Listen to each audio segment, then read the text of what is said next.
Bueno, buenos días a todos, a todas. Muchas gracias por venir, por acercarse hasta acá. Algunos vienen desde bastante lejos. Así que bueno, se agradece la predisposición. Y bueno, por supuesto, muchas gracias a los dueños de casa que una vez más abren la tranquera. Dos cositas. Contarles algo de este ciclo de capacitaciones. Hoy es el primer taller, pero esto es un ciclo de capacitaciones sobre agroecología, sobre prácticas productivas para construir un territorio saludable. Lo organizamos desde la Red de Técnicos en Agroecología del Litoral, que somos un colectivo de técnicas y técnicos que trabajamos entre Ríos y Santa Fe, apoyando productores, organizaciones que trabajan en la producción, distribución, intercambio y consumo de alimentos. Y lo hacemos en conjunto con la Coordinadora por una Vida Sin Agrotóxicos, Basta es Basta, un poco retomando la idea que había surgido en el Foro de Agroecología de la provincia, que había empezado a funcionar en el año 2019. Ese foro se planchó, pero era un espacio que pretendía ser un ámbito de discusión para acercar propuestas de trabajo concretas para que la provincia pueda llevar adelante.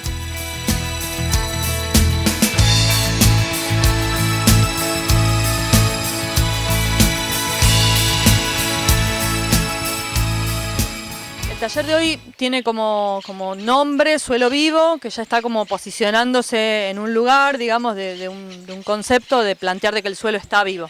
Esa es una pregunta que quizá desde la agricultura, no sé si le vamos a llamar convencional, sino más bien de la agricultura agroindustrial,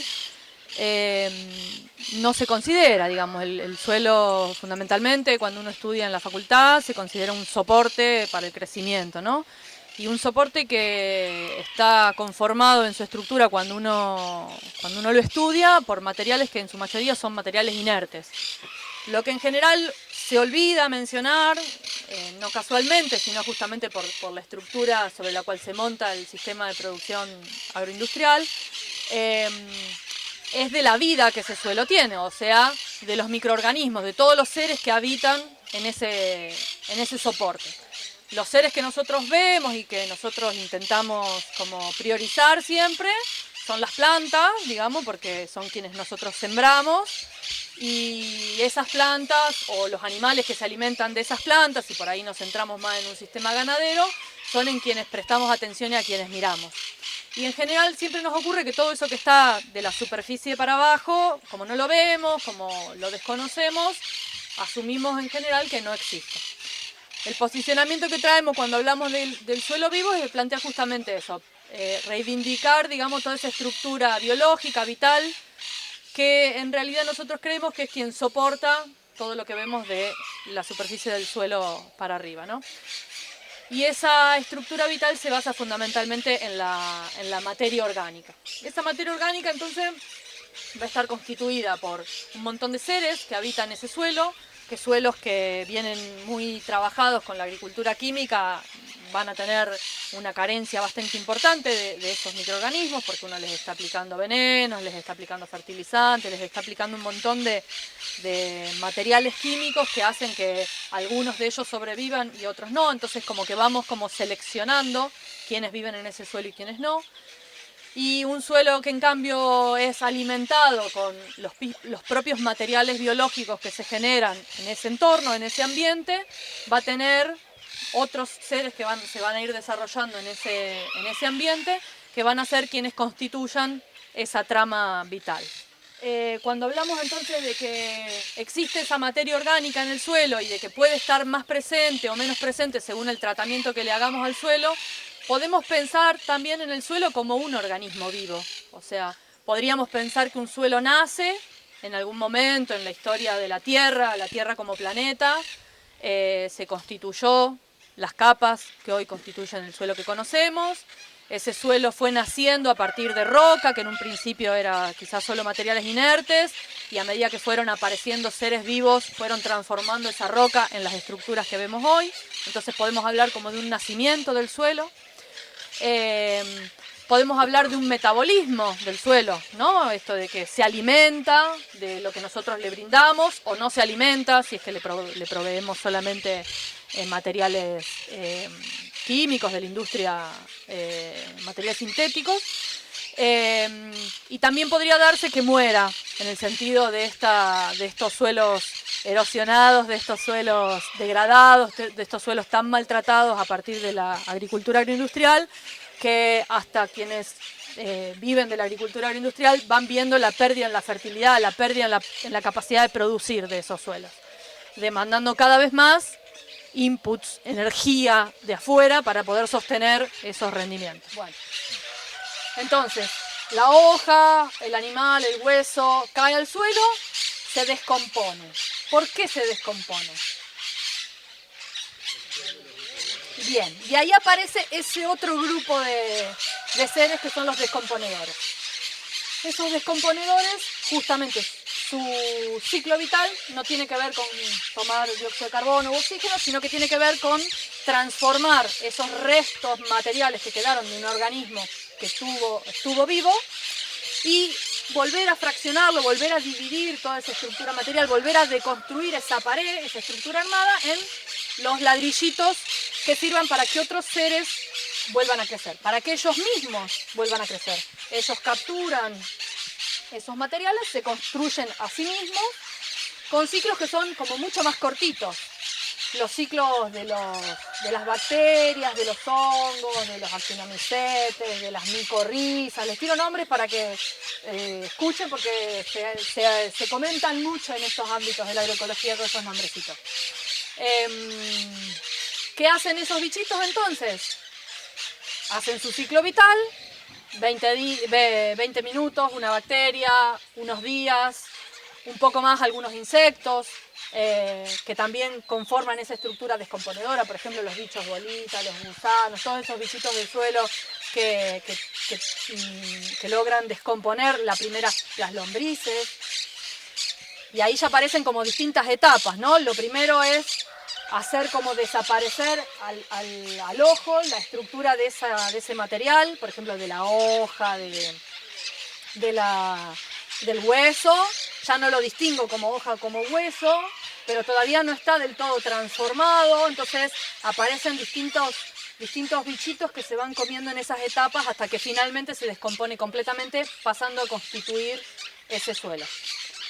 Cuando constituye ese suelo es cuando nosotros lo llamamos materia orgánica, ¿no? Esa materia orgánica puede estar como más descompuesta, menos descompuesta, tener distintas etapas de transformación, hasta que finalmente llega, si todo anduviera bien, llega a constituir la gran palabra del humus, ¿no?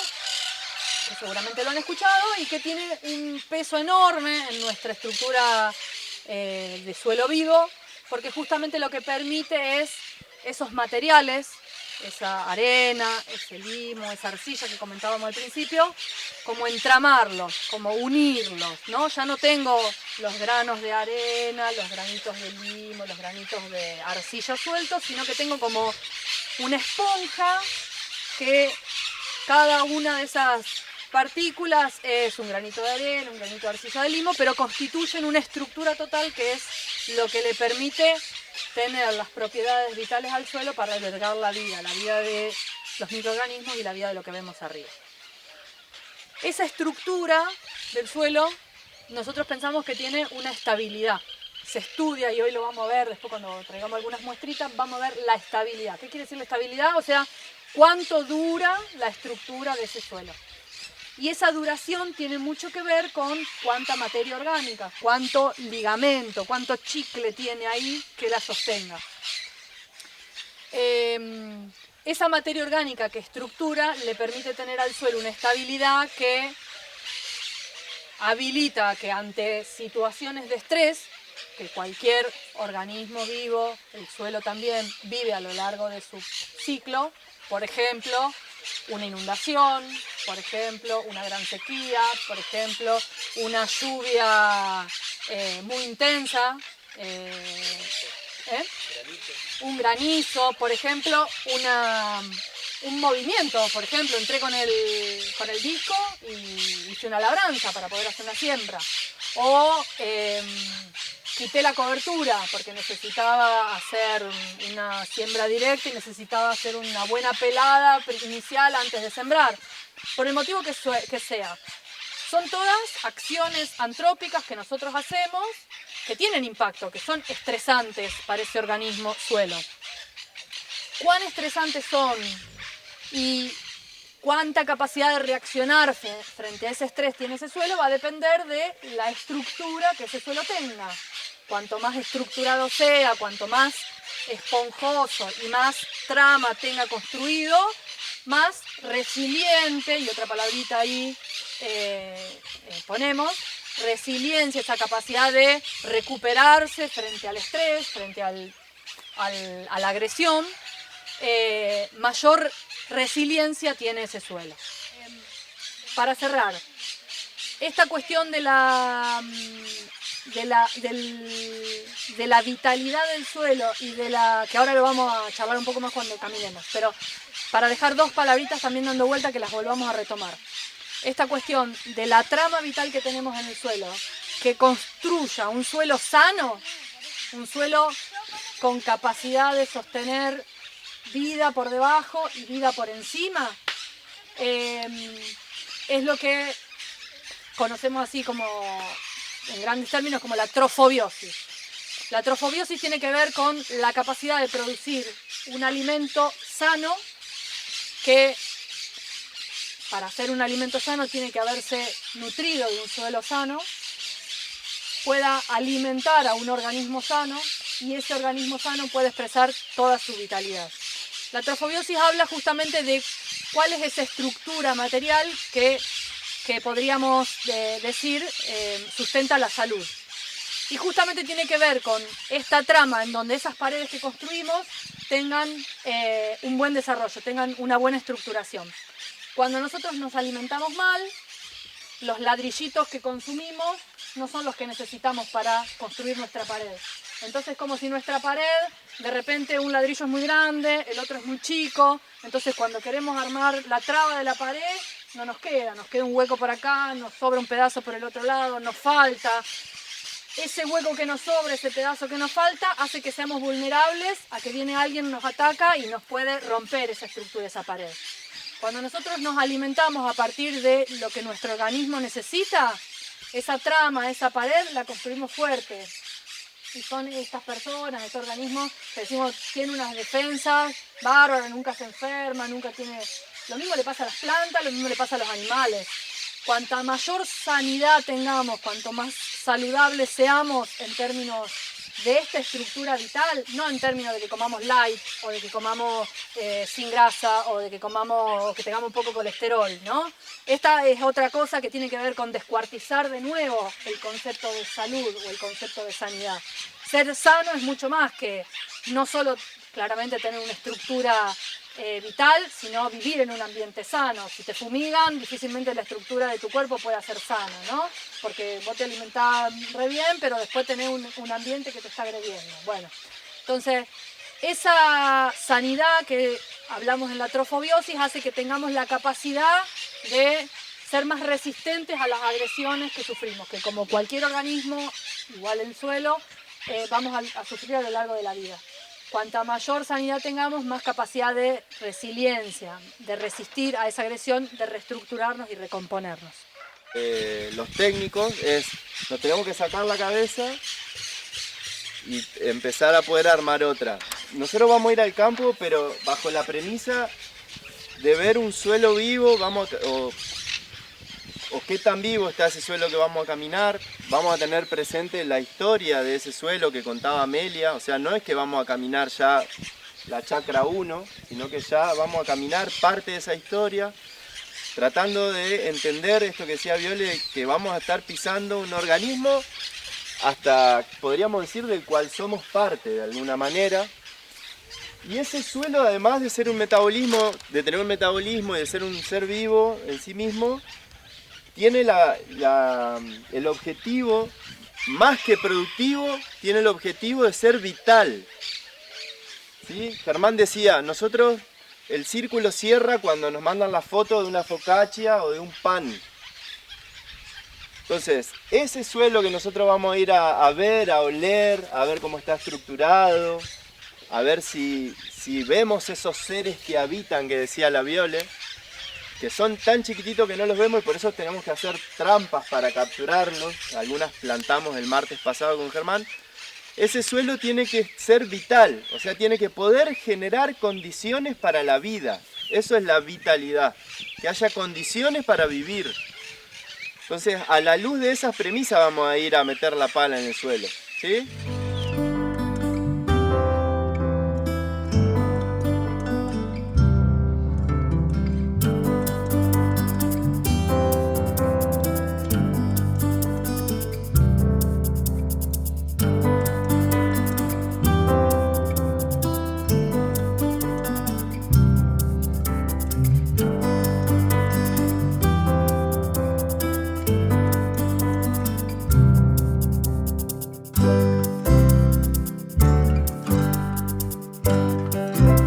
O sea que la situación que vamos a ver ahora es de una situación donde la transición incluyó una pradera, por decirlo de alguna manera. Viole decía, bueno, depende cómo le damos de comer al suelo, la trama que tenemos. Las praderas, esto es un dato así para la sobremesa, digamos. Las praderas son buenas dando de comer porque Viole decía que fijamos el carbono de la atmósfera.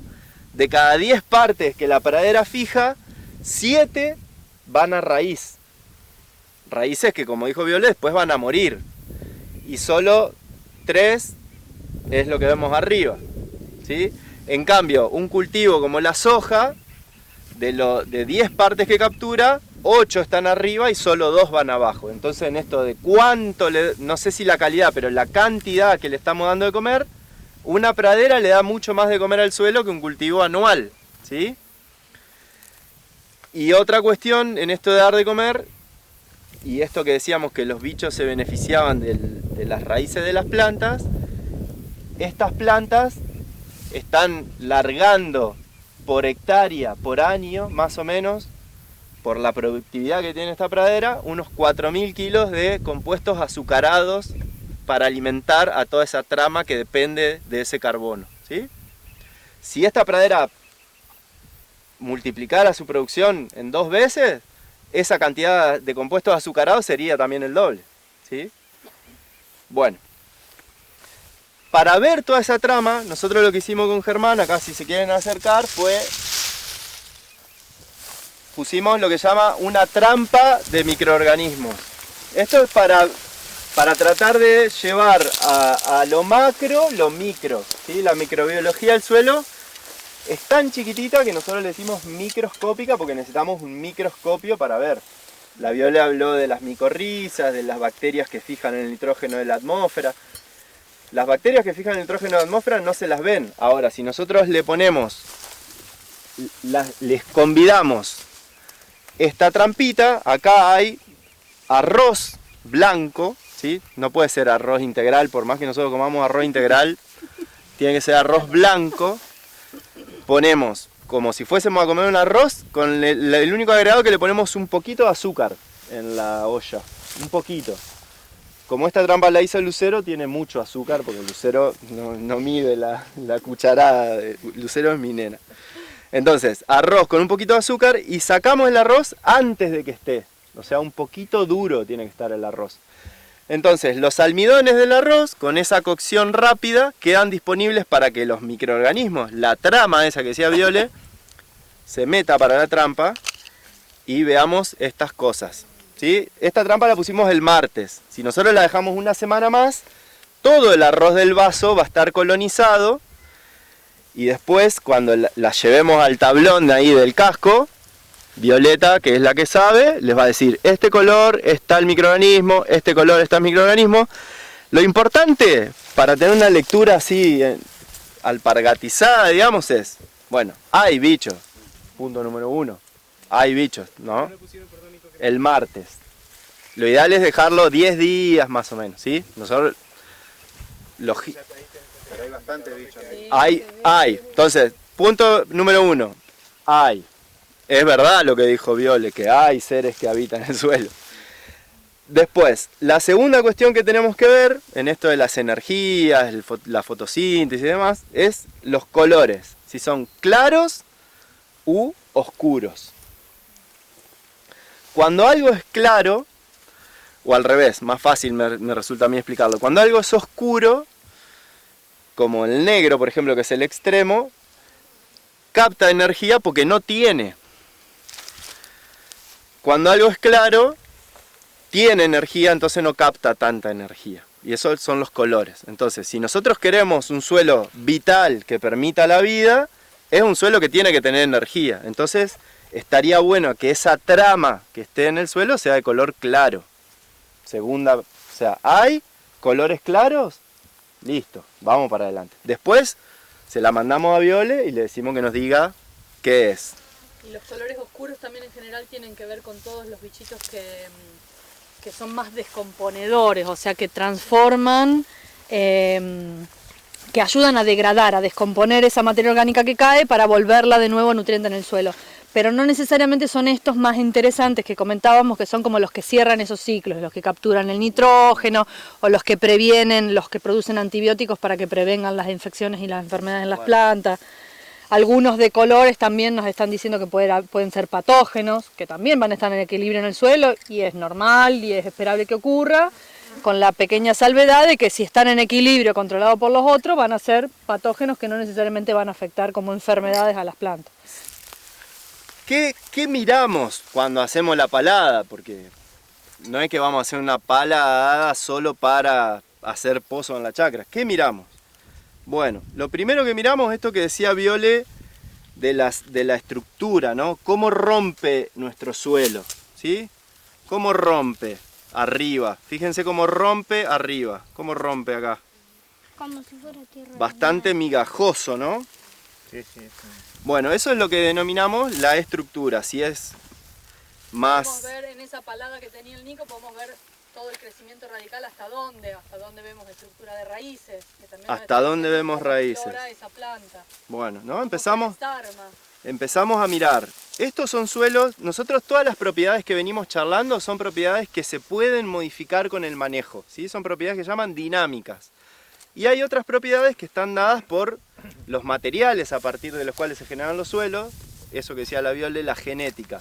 Estos son suelos, para la carta de suelo es serie las avispas, son suelos peludertes árgicos. Básicamente tienen muchísima arcilla. Muchísima arcilla. Peluderte árgico, serie la avispa. Fíjense ya como a los 6-7 centímetros la estructura ya es en bloques, ¿sí? En esta estructura de bloques difícilmente haya mucha porosidad, mucha respiración, mucha posibilidad de oxígeno. Ahora, en esta parte, sí.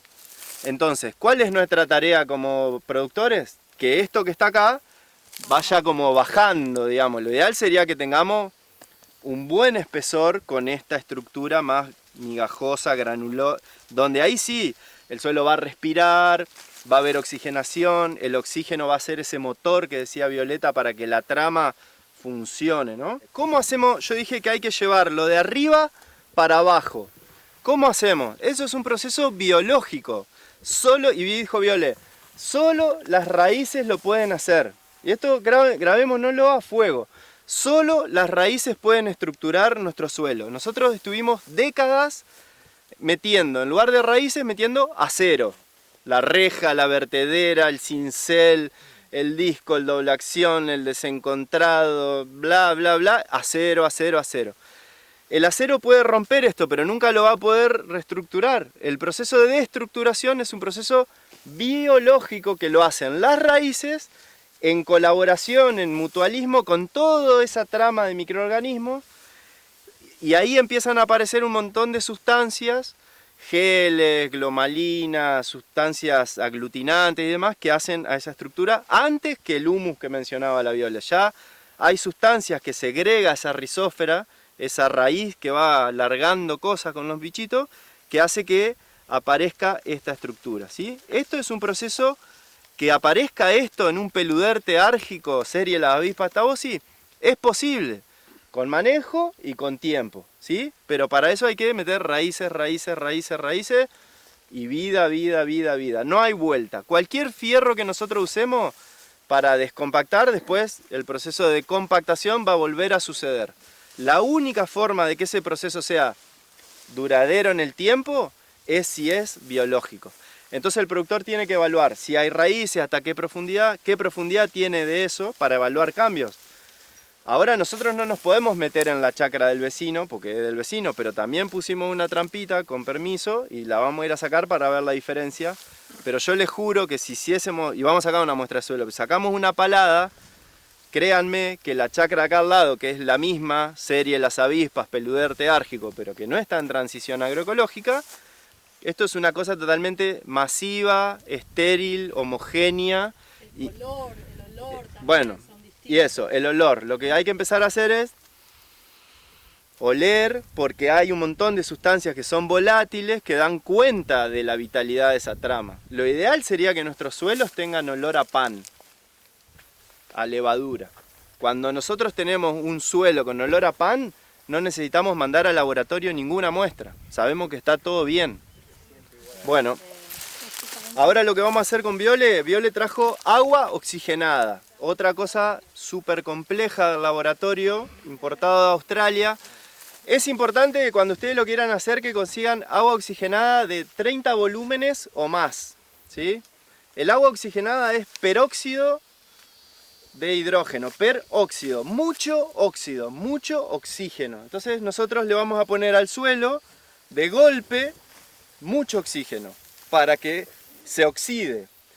Cuanta más reacción de oxidación vamos a ver nosotros, quiere decir que el suelo tenía más energía. Si el suelo no se oxida, es porque no tenía energía. No tenía fotosíntesis guardada para darle a las plantas y a nosotros. Entonces, ¿qué sería la reacción deseada? Que la reacción con el agua oxigenada sea muy expresiva, violenta, por decirlo de alguna manera, ¿sí? Eso es lo que se usa para hacer las mechitas en el pelo, ¿no? Decolorar el pelo también. Entonces, desterronamos un poco el suelo en la pala. Vamos a hacerlo con la parte más granulosa, digamos. Y con el agua oxigenada vamos a generar un sobrenadante y vamos a ver qué pasa con la reacción. Y al lado vamos a hacer la misma reacción, pero con una muestra de más profundidad para que veamos la diferencia, ¿sí? Nada, a ver si reacciona o no reacciona. Esta es la parte de abajo y esto es... Bueno, fíjense cómo está oxidando, ¿no? Toda la energía que está consumiendo, y fíjense esto, que tiene mucha más oxigenada, prácticamente no reaccionó. Y fíjense esto, ¿no? Bueno. Parece chocolate.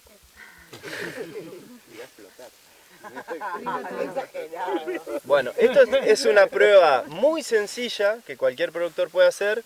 Agua oxigenada, 30 volúmenes, y fíjense las diferencias. Y también podemos evaluar diferencias de manejo. Si pudiésemos sacar una palada de lo del vecino y ver a igual profundidad distintos manejos, a mayor burbujeo, más energía tiene el suelo porque la captura de carbono fue a parar a esa trama que mencionaba Viole. ¿Sí?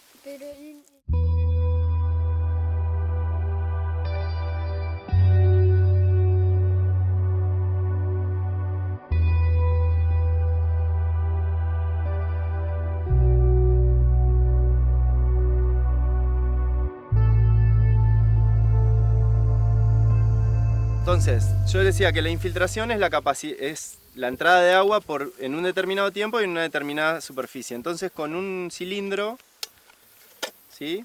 Esto es una lata de leche nido, lo que vamos a hacer es, vamos a correr un poco el mantillo.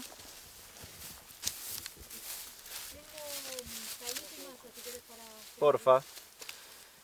Lo que vamos a hacer es, corremos el mantillo, ¿sí? Lo que sale así groseramente. Ponemos el cilindro y lo vamos a enterrar a una determinada profundidad. Para que eso suceda, Viole me va a prestar una tablita y un martillo, entonces vamos a ir golpeando parejo. ¿Se puede usar con el pie? O sea, tratar de... Sí, ahora vos te vas a subir arriba, así lo enterrás, ¿querés? O sea, vos lo pisás y te queda... Dale, subite arriba, despacito. No, pero ¿No? lo que yo te digo es que si fuera si fuera el martillo sirve como si fuera un pie. Claro, el martillo es como un pie, pero del hombre de hierro es el pie.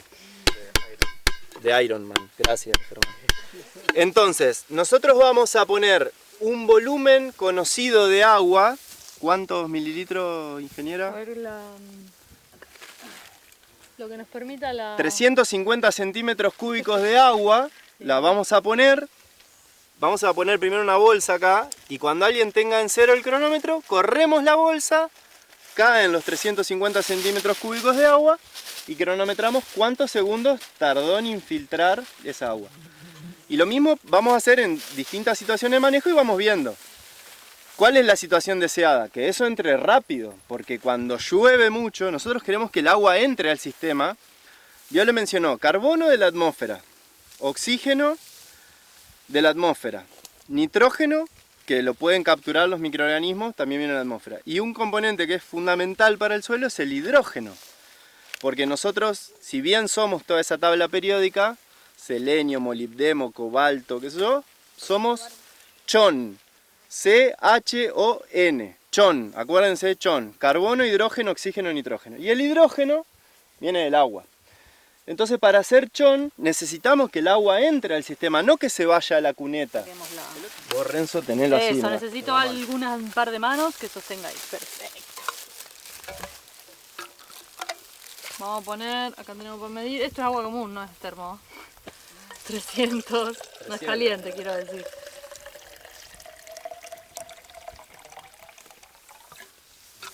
El ensayo de laboratorio, vamos con el agua. ¿Algún cronómetro listo? Sí. ¿Sí? Bueno, a la cuenta de soltarlo, Renzo.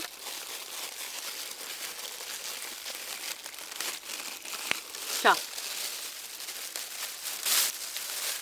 Ahora hay que mirar.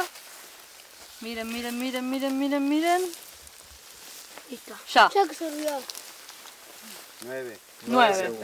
9 segundos para chupar entonces, si 300 nosotros mililitros. Anotamos ese dato. Qué rápido. Tomó en 9 segundos 300 centímetros cúbicos de agua. Ahora vamos a otro lote y vamos a comparar distintos manejos, distinta infiltración, ¿sí?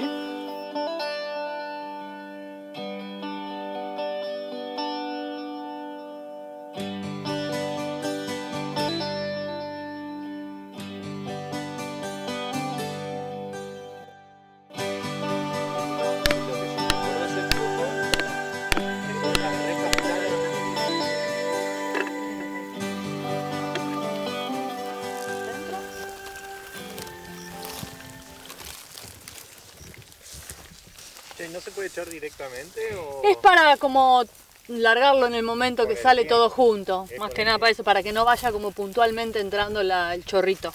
Claro. ¿Sacamos? Sí.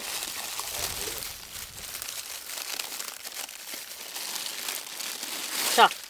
1, 2, 3, 4, 5, 6, 7, 8, 9, 10, 11, 12, 13, 14, 15, 16, 17, Sí, esos segundos vuelan. 20, 21. De todos modos, claramente ya venimos. Más lento viene acá. Volvemos mañana.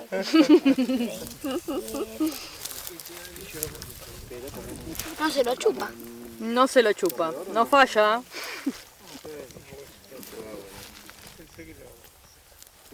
Podríamos haber hecho la charla mientras lo dejábamos ¿Qué ahí. dejamos que haga esto? Sí, llovió, no está... Tocame una sandalia. Esta se Porque esto va a tratar. Tocame la... Pariente la pata. Bueno, una hora más tarde. Acá puede ser donde Nada, acá hay nada que ver, mirá lo que es esto respecto de la... Fíjense la diferencia con la pradera. Bueno, acá Viole está registrando que, ¿se acuerdan ya? 9 segundos hizo. Y acá van, 2 minutos. fíjense la diferencia, la misma cantidad de años de transición. Esto es una secuencia agrícola.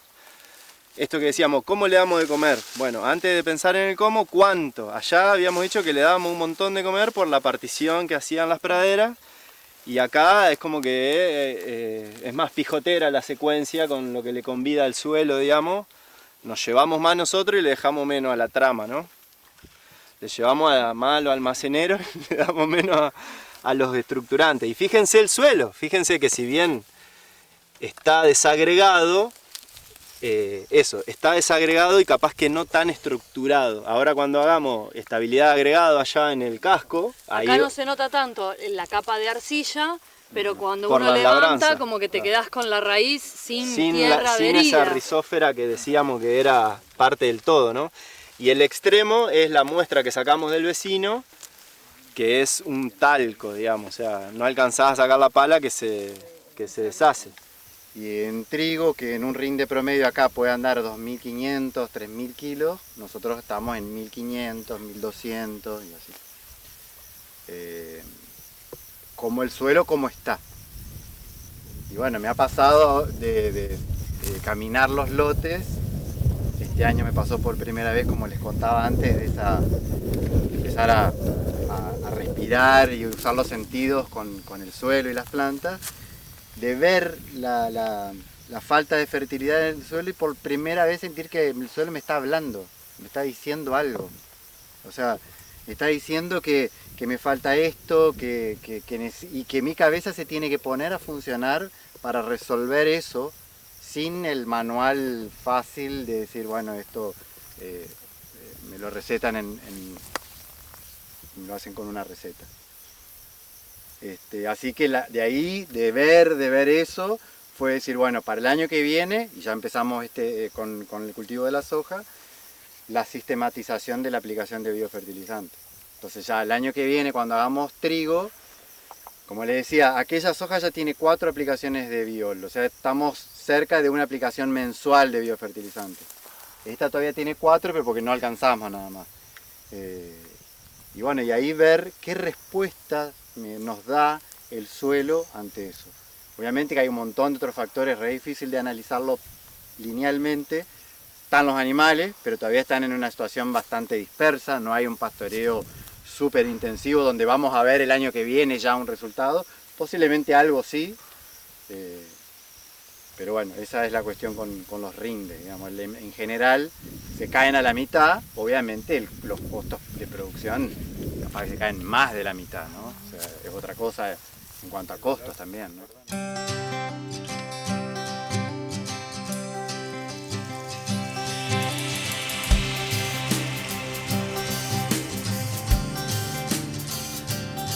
¿Todos de vuelta? Vamos a retomar. Bueno, de los ensayitos que hicimos a campo, acá vamos a hacer lo que habíamos hablado de estabilidad de los agregados.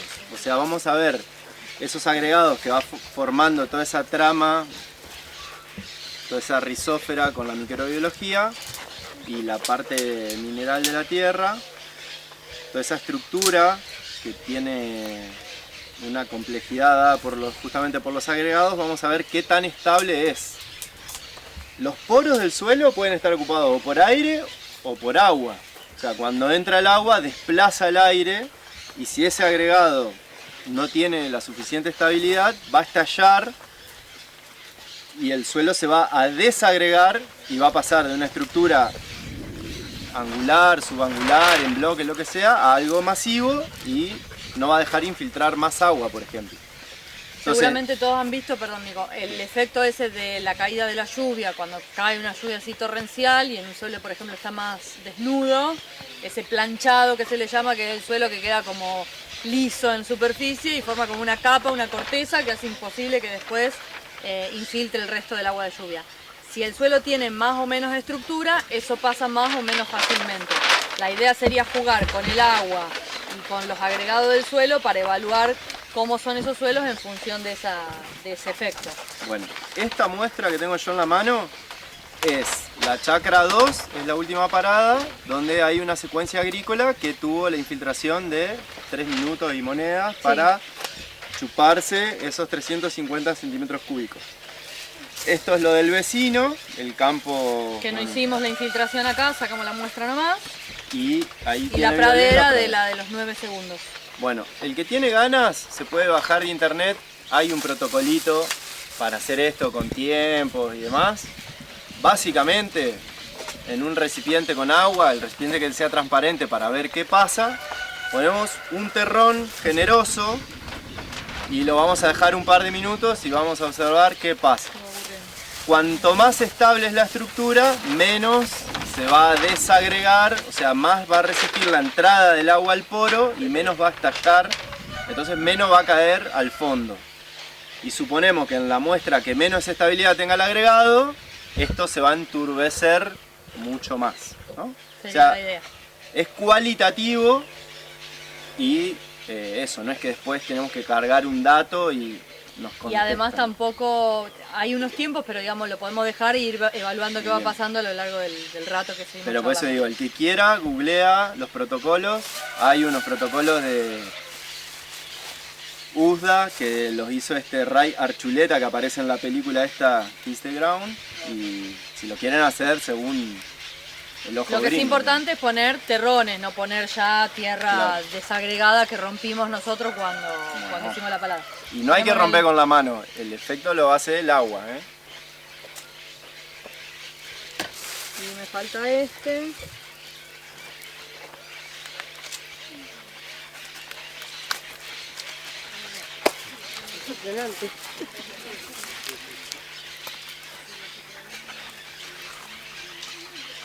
Más o menos hay que dejarlo 3 minutos. Bueno, acá estamos viendo las 3 muestras de suelo que tomamos hoy, de los 3 lotes. El lote de la pradera que vimos primero, el lote de la soja del vecino, con todo el paquete tecnológico, y el tercero, el lote de que también tiene la misma transición agroecológica que el primero, nada más que con un suelo más movido porque tuvo una secuencia agrícola. Son las 3 muestras puestas en los terrones que pudimos sacar hoy de las muestras de suelo que tomamos, en contacto con el agua y sostenidas por una pequeña red que hace nada más que de sostén de ese terrón. Y lo que estamos evaluando acá es el efecto del agua penetrando a través de la estructura de ese suelo, con manejos distintos y historias del lote distintas. Entonces, cómo el agua va penetrando en ese terrón, desarmando esa estructura del suelo. Y hace un poco referencia a lo que charlábamos hoy respecto a estas agresiones que nosotros le hacemos al suelo, con los manejos que vamos a necesitar hacer para los distintos sistemas productivos, y qué resistencia tiene ese suelo, qué capacidad tiene ese suelo de resistir esas agresiones y seguir sosteniendo una estructura que habilite a la producción de un suelo sano, de microorganismos sanos, de plantas sanas, de animales sanos. Ahí vemos ya una diferencia importante entre los dos primeros, que apenas ponemos los 2 terrones, ya como que empieza a desagregarse, empiezan a perderse partículas de ese suelo, mientras que en este primero de acá, que es el de la pradera, ese terrón que pusimos, si bien va perdiendo algunas particulitas, está como bien sostenido y bien retenido. Que de hecho es parecido a lo que nos pasaba antes cuando sacábamos la planta, y la planta estaba envuelta en todo ese conjunto de raíces con tierra, y la tierra quedaba adherida a esa estructura radical, en esa rizósfera, mientras que cuando sacábamos las plantas en los otros casos, la tierra tendía enseguida a separarse, a salir de la estructura de las raíces. No hay que irse a estos extremos, digamos, pero una de las formas que tenemos para evaluar la salud del suelo también es hacer este análisis, que es la cromatografía de suelo, que se hace, bueno, con una muestra de suelo, se impregna un papel de celulosa en nitrato de plata y se le hace correr una solución de suelo disuelta en sosa, en hidróxido de sodio. Esta muestra es de la chacra 1, donde nosotros anduvimos, del año 2017. O sea, esto es después, entre la soja y el trigo, o sea, cuando inició la transición, digamos, antes de la siembra del trigo del año 2018. Y esta muestra es del año 2019. Fíjense la diferencia, lo mismo que decíamos para leer las trampas de arroz. La armonía, los colores claros versus los colores oscuros. Y algunos detalles, ¿no? Por ejemplo, el tamaño del centro, que indica la aireación. Estos son, fíjense, con 2 años de pradera, cómo se estructura, que es un poco el correlato de lo que estamos viendo ahí, de que el terrón de la pradera tiene una estabilidad de agregados. Y fíjense, en el año 2017, esto era como homogéneo, digamos, la croma tiene la particularidad de diferenciar las 3 M del suelo, la mineralogía, la microbiología y la materia orgánica. Y fíjense cómo esto es casi una sola misma cosa, como si fuese lo que está pasando acá, ¿no? Un suelo homogeneizado, lo que decía Germán, esto de una cosa uniforme. Y fíjense la diversidad de formas y colores que aparecen en esta croma. La parte de afuera son las sustancias más livianas, que son las enzimas microbiológicas. Fíjense cómo empieza a aparecer acá una parte microbiológica que en esta está totalmente ausente. Acá hay un ruido porque este es un papel marca SS, es un papel de segunda marca, digamos, y esto es un papel Whatman que tiene mejor definición. No obstante, se ve la diferencia y bueno, en el año 2017 no conseguíamos los Whatman, en el 2019 ya tenemos incluso gente que los provee en Argentina. Pero bueno, si podemos complementar esto con lo que vimos a campo, con las trampitas de arroz y con el ensayo de infiltración, fíjese que hay un correlato. En esta croma, el suelo tardó 9 segundos en tomarse los 350 centímetros cúbicos de agua. Y en la chacra de la secuencia agrícola, que inició la transición el mismo año, tardó 3 minutos. Y fíjense la diferencia de estabilidad de agregados, y esta soja sigue, y si apenas nosotros la tocamos, fíjense cómo prácticamente no tiene estabilidad de agregados. Se puede hacer esto que estoy haciendo yo de mover un poquito la canasta para ver cómo responde ese efecto. ¿No? Fíjense cómo las secuencias más agrícolas, donde hay más disturbio mecánico por las maquinarias, y fíjense la pradera, la estabilidad de agregados que tiene. Acá puede haber un ruido también porque estos suelos son tan arcillosos que las arcillas también retienen. Tienen estabilidad, pero hay una diferencia. Entonces lo importante es que nosotros empecemos a correlacionar, por decirlo de una manera, o a unir este análisis con lo que hicimos a campo, con la infiltración, con la trampa de arroz, y que no necesitemos de la croma. Lo ideal es, o sea, si nosotros vamos al campo, olemos un buen olor, vemos que el suelo está esponjoso, que hay muchas raíces, que sacamos la raíz y es una sola cosa la rizófera, encontramos lombrices, grillos, hifas de hongos y demás, otros indicadores, vemos una buena planta sana, vigorosa, y probablemente sepamos que vamos a ir hasta croma. O sea que hacer la croma, para el productor está bueno que no necesite hacer la croma, que vaya educando su percepción para no necesitar llegar a esto y que esto quede para una anécdota, digamos, ¿no? Nuestra. Y acá me meto con el concepto de biocenosis. Ustedes imagínense en 2 dimensiones un triángulo donde está la parte física, química, mineral y biológica del suelo. Y imagínense que podamos hacer en 3 dimensiones una elevación de ese triángulo, y lo que se genera acá como resultante de esas interacciones es la biocenosis. La biocenosis no es más que esto. Es el estado al que llegamos, ¿sí? A partir de estas interacciones. Por ejemplo, la chacra 1 tiene una biocenosis que le permite tener esa infiltración, esta estabilidad de agregados, esa productividad, esa sanidad. La biocenosis del campo de Marcos es la resultante de las interacciones que se dan en el campo de Marcos y que le permiten tener esa infiltración, esa estabilidad de agregados. Y esto son propiedades de dinámica que nosotros podemos trabajar para llegar a una biocenosis dada, digamos. No es algo genético, como dijimos hoy, serie la avispa, peluder teárgico, eso no lo podemos modificar, es el suelo que tenemos, pero sí podemos modificar esto. Fíjense, esto muestra una biocenosis y esto muestra otra biocenosis. Y esto es una construcción. Nosotros tenemos que apuntar a esa biocenosis, tenemos que apuntar a un suelo con mucha porosidad, con mucha estabilidad de agregados, porque la oxidación es el motorcito de todo eso que está pasando ahí abajo y que va a nutrir nuestros cultivos y demás. Entonces, este camino, nosotros tenemos que saber a qué biocenosis queremos ir. Y para tener una buena biocenosis, acá yo voy a poner 5 puntos que menciona un granjero, no sé cómo decirle, farmer o no es chacarero, digamos, que es Brown de apellido, que también aparece en esa película Kiss the Ground. En Estados Unidos hay un movimiento que se llama Suelo Sano y hay un instituto de investigación de suelo sano, y este productor participa y él plantea 5 puntos que son de él, digamos, no son, los plantea él. Son 5 puntos para alcanzar esas biocenosis deseadas, digamos, esas resultantes de las interacciones para tener un suelo sano. Primero, cobertura viva.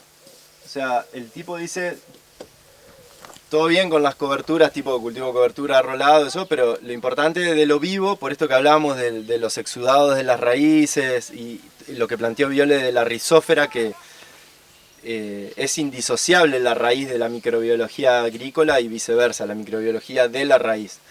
Después, el tipo dice, no sé el orden, pero yo me lo voy acordando. La perturbación.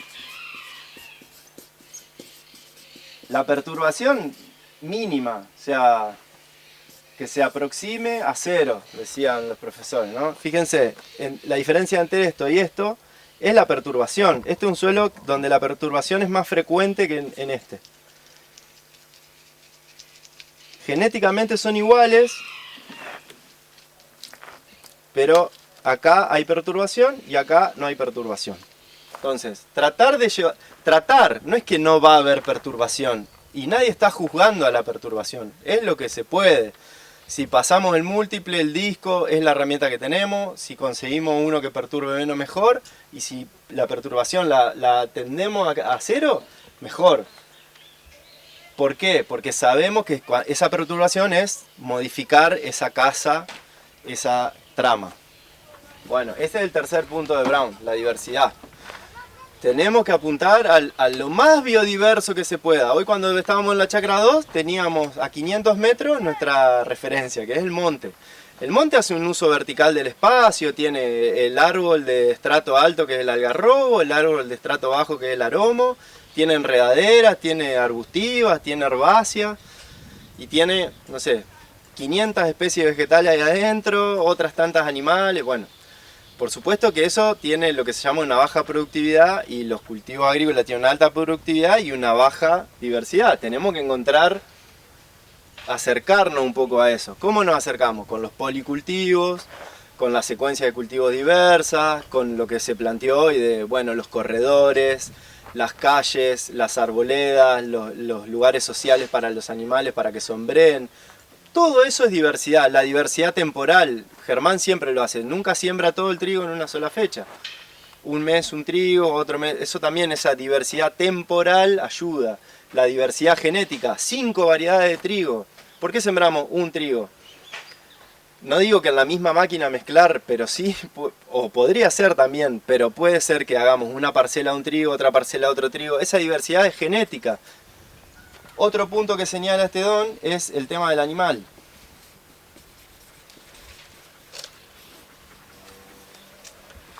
No existe un ecosistema que evolucione sin animales. No sé quién mencionó a los veganos hoy, pero no existe un ecosistema que evolucione sin animal. Y probablemente mucha gente ha dejado de comer alimentos de origen animal justamente porque falta un modo productivo que no les genere rechazo, digamos, que lo vean y les guste, les genere ganas de comer eso que está viendo cómo se produce. Pero no existe un ecosistema que evolucione sin animales. ¿Sí? Entonces, ¿cómo lo meto al animal? Bueno, cada agroecosistema lo hace como puede, con la intensidad que puede, con la especie que puede. Algunos son bovinos, otros equino, yeguarizo, bubalino, no sé, lo que tengan a mano. Hoy una vaca es mucha plata, pero hay que buscarle la vuelta para integrar al animal al agroecosistema porque el animal aporta microbiología y aporta también después un producto, carne, lana, no sé, leche, huevos. Podemos algunos otros servicios como la siembra y también los controles de las denominadas malezas. No hay maleza que resista el diente de la vaca. Con alta carga y presiones de pastoreo, hasta la rama negra se come la vaca y si no se la come, la pisa con la pezuña y chao rama negra. Ah, y lo que está arriba está abajo. Bueno, esto es lo mismo. Lo que está arriba, abajo. O sea, nosotros tenemos que, esto que decíamos, si nosotros tenemos biodiversidad arriba, también la tenemos abajo. Si tenemos alfalfa, chicoria, rabanito, festuca, y vemos esa diferencia de porte, diferencia de estacionalidad en el crecimiento, diferencia de nicho, abajo lo mismo. Hacemos un corte y hay raíces que van más abajo, otras que van así, una que aportan la simbiosis con la micorriza, la otra con la bacteria, la otra se corta un poco más sola, la otra genera simbiosis con una bacteria, lo que sea. Entonces, arriba es abajo. Tenemos que tratar de pensar en abajo, y acá cierro un poquito este tema con el tema de las secuencias lógicas y el famoso ABC. Muchos habrán leído o escuchado hablar del Jairo, que tiene un libro que se llama El ABC de la agricultura orgánica, y muchos piensan que con leer ese libro es como que ya tienen el ABC, o sea, ya tengo todo lo que necesito para hacer la agricultura orgánica, digamos. La A es abonos, la B biofertilizantes y la C caldos minerales. En realidad esto es una secuencia lógica. La A, que es el abono, es lo primero.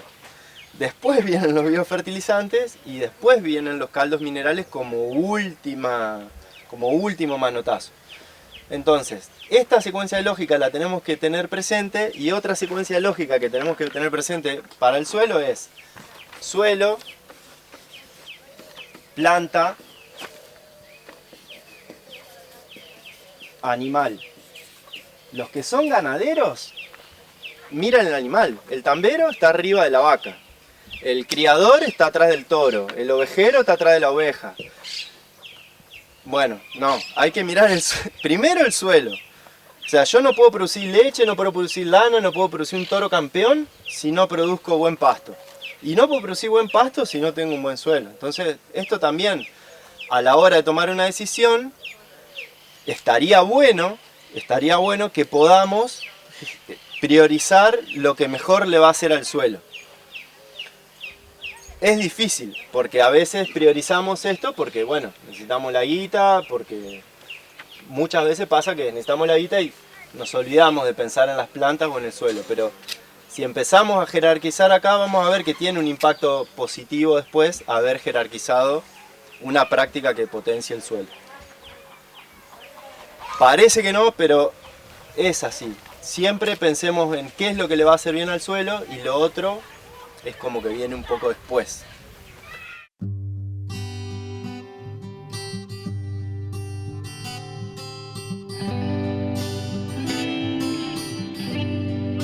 El productor, ¿cómo puede perder la capacidad de poder confiar en lo que él interpreta de lo que está pasando? Basta, el Jairo lo dice, de lo que dice el ingeniero hagan todo lo contrario, digamos, ¿eh? Lo dice para patear el hormiguero, digamos, pero es un poco así. Tenemos que recuperar el sentido común, la posibilidad de cocinar y darnos cuenta si necesita un poco más de sal o pimienta en función de lo que vamos oliendo, por favor. Esto está buenísimo, está re bueno, pero esto también está re bueno, digamos, porque está más a mano, digamos, y también los indicadores tienen que ser cuanto más macros más condensan. Por ejemplo,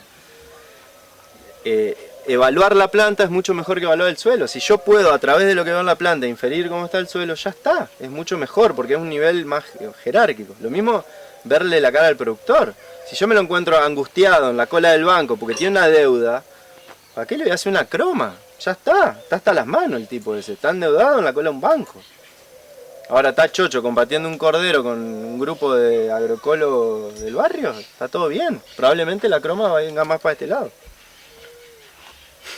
Así. Cuando empezamos, agradecido,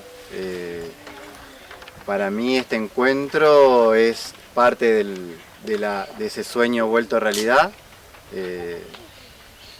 Creo que hay una, no sé cómo decirle, masa crítica, una gente hermosa que está militando por esta transformación necesaria, y que estén acá pisando el suelo de Miñoca es algo maravilloso.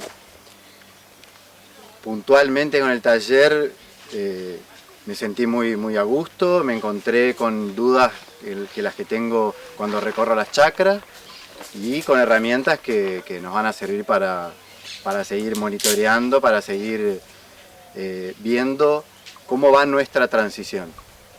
Así que muchas gracias a la red, gracias de nuevo a todos que están acá. Y bueno, estaremos en los próximos encuentros y ojalá se pueda seguir también este encuentro otros años y hacerlo